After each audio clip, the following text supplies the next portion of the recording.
Hi, I'm Cathy from Her.ie, and this is our new In Her Studio series focusing on Irish creatives.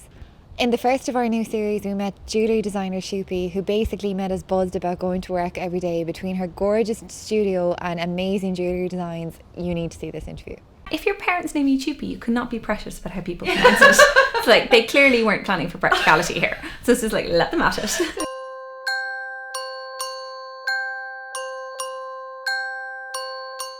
So I've designed since I was a little girl. Like I remember I got my first sewing machine when I was 5, a tiny little Singer. I remember making dresses for Barbie and all these things. And I've always loved being able to create trying to create what's in my head, because I can never get it, but trying to get that like moment of magic, that little feeling out into something. I was really lucky. I got scouted by Topshop when I was 21, and it was incredible, every little girl's dream to design for them. And I did it for 6 years, and then I realised I wasn't in love with it anymore. And I was 27 and I was like, I want to be in love with what I do. I want to wake up every morning and be so buzzed and so excited. It was that time in the recession, don't mention the word, when everyone was leaving and saying like, oh, Ireland is rubbish and I'm taking, and I thought, no, we can't all leave and say it's not going to work, because there's incredible things about Ireland, and one of those is design. Like one of the most amazing things about here is we have these incredible craftspeople, like goldsmiths and silversmiths, and this pool of talent from which we can make something incredible. And I thought, okay, I love making things. I started making jewellery, and as with everything, I was doing a little bit and then someone borrowed a piece and then I fell in love with it. My mum has this amazing attitude where if you want to do something, well, why can't you do it? And I was really brought up like that. So I genuinely think if I thought I wanted to be an astronaut, Mum would have been like, okay, great, let's get you on the space program, darling. I tend to be obsessively in love with several different things. I could never imagine just being one or the other, because we aren't. Exactly. We're not just one facet of what we do. What moved me from jewellery to women's wear, from women's wear to jewellery, was my grandmother died and she left me a necklace, and it was really pretty, simple gemstone necklace, and it made me think that if I had to leave anything to anyone at 27, I had nothing to leave. Because everything I bought was transient. So it was, 10 quid, 20 quid, 50 quid. You'd wear it until it turned green or turned you green. And then you'd say goodbye and let it on its way. And I loved the idea that what Granny, when she left her wedding ring, that's a piece of magic. And that will go down generations and generations. Yeah. And now with my jewellery, I've made a wedding ring for my best friend. So in her great granddaughter in 100 years is going to be wearing that ring, and she'll have no idea who I am, but she'll know the connection. Too nice.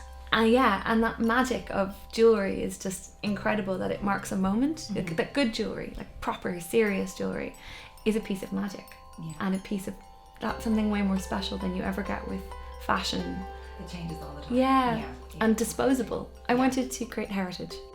When you're buying a piece of my jewellery, you're buying something like it's your best friend's 30th birthday present, or it's the piece, he gives his wife on the morning of their wedding. So it should have that wonderful emotion behind it. It's about wanting to capture a moment. So everything. So this is called Worth Your Weight in Gold. Yeah. It's I love that idea that you're worth your weight in gold. Yeah.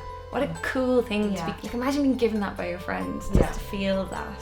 Yeah, I love naming things. I have a lot of fun. But the name comes with the piece. Yeah. I never design something and then go, oh, what will that be called? Mm-hmm. It grows up with how it goes. Yeah. Okay. So that's where it starts. Yeah, it does. I love my wedding ring. I sketched and sketched and sketched and sketched and sketched and hated everything I was designing. It was awful. I was doing a terrible job. And then we were down in, my husband's from Kildare, and we were down in Kildare walking through the woods, and I found a fallen hawthorn tree. And hawthorn trees are fairy trees. So you know the legend. You're not allowed to cut a branch from a living hawthorn tree because the fairies guard them. It's why all over Ireland you'll see big, huge ploughed fields and in the middle a tiny tree standing, because the farmers don't cut them down. And this tree had fallen. Okay. So a whole branch of it had fallen off, and so all the buds were still on the tree, about to burst with spring. And I thought, okay, there you are. So the two little branches of mine, and everything I do is wild and natural things. That's what inspires me. So it was just yes. And it's the two little branches from the hawthorn tree with the buds about to pop, and set with tiny little diamonds. And then I made my husband's ring cast from a piece of the branch from the same tree. So mine is the twigs and his is a piece of bark. So his is flat, simple gold, but the texture of the bark. So our rings literally grew up together. Dots was saying earlier that she couldn't work for something that she didn't believe in if it wasn't bringing happiness. And that's a lovely thing to get to do, bring happiness.